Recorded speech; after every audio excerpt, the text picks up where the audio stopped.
दोस्तों आज इस वीडियो में हम बात करने वाले हैं कुछ ऐसे फोटोग्राफी मिथ्स की जिसकी वजह से आप अपना टाइम और टैलेंट दोनों बर्बाद कर रहे हैं। तो इस वीडियो को एंड तक ज़रूर देखिए क्योंकि आज मैं कुछ ऐसे फोटोग्राफी मिथ्स यानी कि कुछ ऐसे झूठ आपके सामने मैं तोड़ने वाला हूँ या उसका भ्रम जो है मैं आपके दिमाग से निकालने वाला हूँ, जिससे ना केवल आपको आने वाले टाइम में फ़ायदा होगा बल्कि आप सही तरीके से फोटोग्राफी की दुनिया में अच्छे अप्रोच के साथ में आप अपना काम कर सकेंगे, आप अपने काम को बेटर बना सकेंगे और जो जितनी भी गलत फहमी आपके दिमाग में है वो सारी जो है आज इस वीडियो में दूर होने वाली हैं।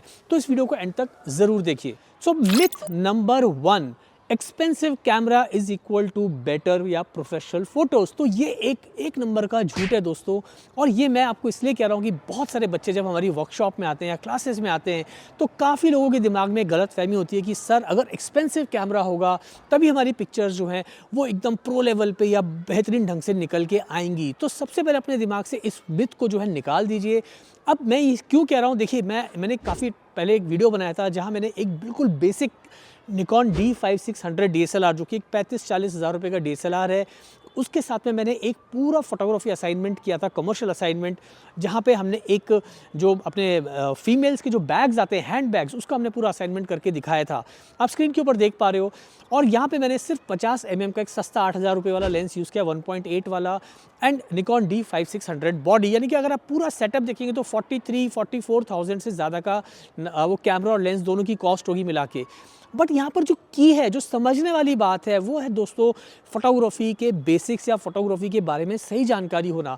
तो इस पूरे वीडियो के अंदर मैंने जो सबसे ज़्यादा ध्यान दिया मैंने अपने लाइटिंग सेटअप पे, लाइटिंग की टेक्निक्स पे।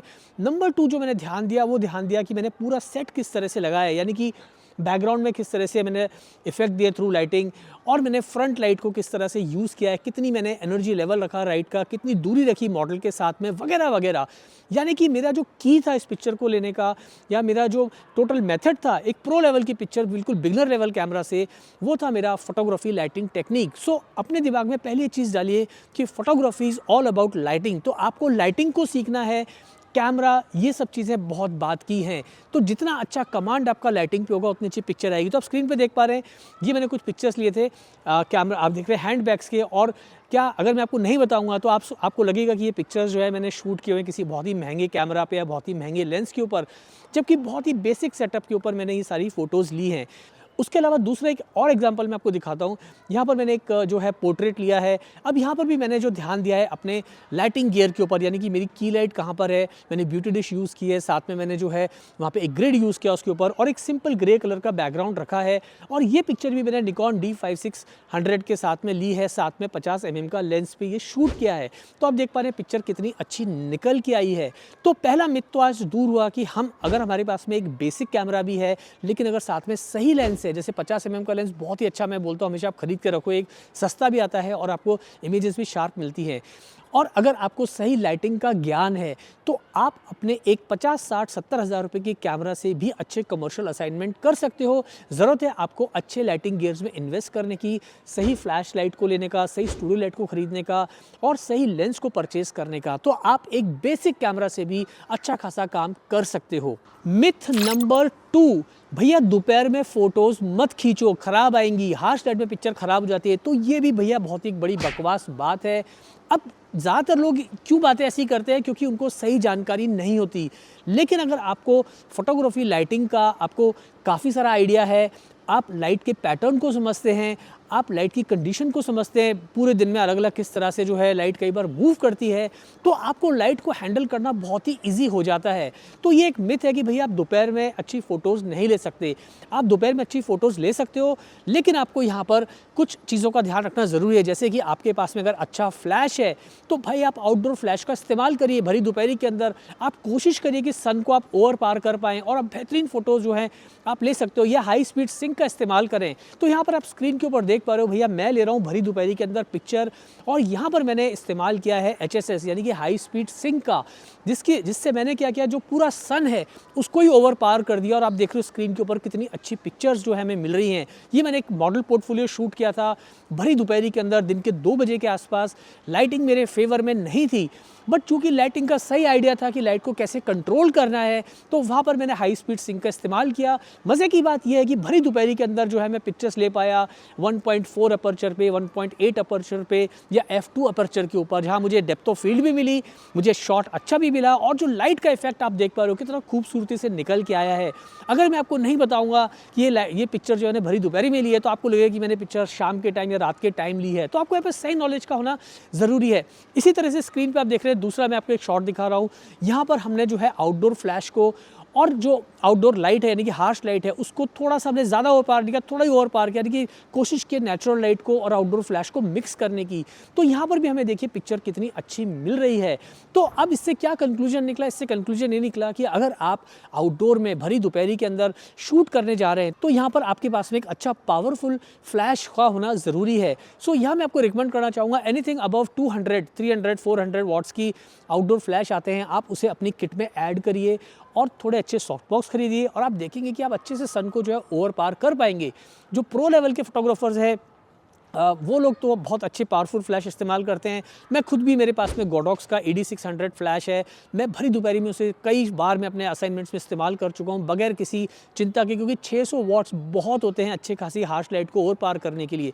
अगर आपके पास में मान लीजिए कोई फ्लैश नहीं भी है तो यहाँ पर आप देख पा रहे हो स्क्रीन के ऊपर मैंने किस तरह से जो है मेरा 5-in-1 रिफ्लेक्टर था उसी को सॉफ्ट बॉक्स बनाया और हार्ड लाइट को जो है थोड़ा सा सॉफ्ट करके डिफ्यूज़ करके जो है मॉडल के ऊपर डाला और वहाँ पर हमने बेहतरीन हेडशॉट्स लिए, आप स्क्रीन के ऊपर देख पा रहे हो। तो ये सारी चीज़ें दोस्तों आपको थोड़ा सा पता होना चाहिए। तो कंक्लूजन क्या निकल रहा है हमारे दोनों पॉइंट से कि lighting is more important than camera gear. तो भैया कैमरा ज़रूरी है, लेकिन कैमरा आप पागल मत बनिए उसके पीछे कि भाई मैं लाख रुपये, 2 लाख, 3 लाख रुपए के कैमरा खरीद के। मेरा एक स्टूडेंट था भाई, वो क्लासेस में आया था तो 5.5-6 लाख रुपये ऑलरेडी खर्च कर चुका था। उसके दिमाग में भरा हुआ था कि मेरे पास महंगा कैमरा होगा, मेरे पास महंगा लेंस होगा तो ही मैं क्लास ज्वाइन करूँगा ताकि मैं अच्छी फ़ोटोज़ खींच सकूँ।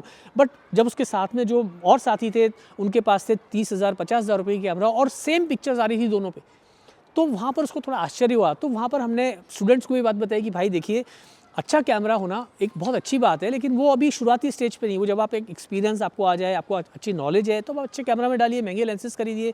लेकिन अगर आपके पास में बेसिक लेंस भी है तो आप अच्छी फोटोग्राफी कर सकते हैं। मिथ नंबर 3, एडिटिंग करना चीटिंग है। बहुत लोगों के दिमाग में ये चीज़ होती है कि भाई एडिटिंग जो है वो तो चीटिंग होती है, फोटोशॉप पे आपने कर लिया, आपने फोटोशॉप पे पिक्चर बना ली वगैरह वगैरह, इस तरह की गलत फहमियाँ दिमाग में घूमती रहती हैं।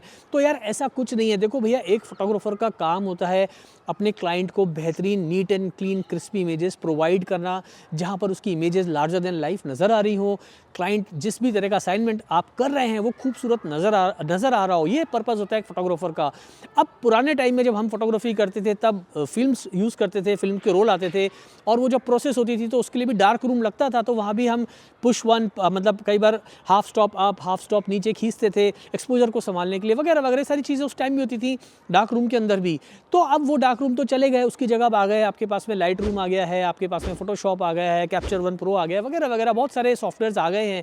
तो यहाँ पर एडिट करना वो कोई चीटिंग नहीं है। बेसिकली आप एडिटिंग में क्या कर रहे हो कि जो खामियां रह गई पिक्चर्स के अंदर या आपके मॉडल की स्किन में या किसी भी तरह के ब्लेमिशेस हैं, फ्रेकल्स हैं, कोई भी इस तरह की चीज़ें हैं, उसको आप निकाल के उसको नीट एंड क्लीन करके आप एक अच्छा असाइनमेंट करके दे रहे हो। फॉर एग्जाम्पल यहाँ पर आप एक पिक्चर देख पा रहे हो, देखो ये है मेरी रॉ इमेज और ये जो आप देख पा रहे हो दूसरी पिक्चर ये है, ये इमेज को रॉ को हमने लाइट रूम में प्रोसेस किया, उसके बाद में फोटोशॉप में एडिट करके इसको क्लाइंट को दिया। तो आप देख पा रहे हो दोनों पिक्चर्स में कितना डिफरेंट है। जो सेकंड पिक्चर एडिटेड वो एकदम नीट क्लीन, एकदम नीट एंड क्लीन और क्रिस्पी नज़र आ रही है, प्रो लेवल की दिखाई दे रही है, और रॉ इमेज है वो थोड़ी सी रॉ लग रही है। तो that's how we work as a professional photographer. तो ये सारी चीज़ें आपके दिमाग में आपको समझ में आना ज़रूरी है और आप जो भी गलत फहमी है ना उनको आप बाहर निकालो। भाई अच्छा फोटोग्राफर बनना है ना तो उसके लिए आपको रोज़ 4 से 8 घंटे पढ़ाई करनी पड़ेगी। It's not just like bed of roses कि यार आपने एक अच्छा कैमरा खरीद लिया, आपने एक महंगे लेंस में पैसे डाल दिए, आपने महंगे लाइटिंग गियर खरीद लिया और आपके दिमाग में कि भाई अब तो मेरे पास में बेस्ट ऑफ द गियर्स हैं एंड अब तो मैं प्रोफेशनल फोटोग्राफर बन गया। बिल्कुल भी नहीं दोस्तों, आपको सबसे पहले लाइटिंग को सीखना है, लाइटिंग का ज्ञान लेना है, बाकी सारे ज्ञान बात की बात है। तो लाइटिंग में आप पहले अच्छे कमांड करिए, अच्छे लाइटिंग गियर्स खरीदिए। नंबर 2 आप अच्छे लेंसेज खरीदिए। नंबर 3 आप रीजनेबली गुड कैमरा खरीदिए। So camera is not the most important thing, the most important thing is your lighting gear, sharp lenses and then your camera. तो उम्मीद है इस वीडियो से आपको काफ़ी क्लैरिटी मिली होगी, काफ़ी कुछ समझ आया होगा। इससे जुड़े कोई भी सवाल है तो नीचे कमेंट करके आप मुझसे पूछिए, मैं आपके सवालों के जवाब दूंगा। आज के लिए इतना ही, जल्दी मिलते हैं फिर नए वीडियो के साथ। Thanks for watching.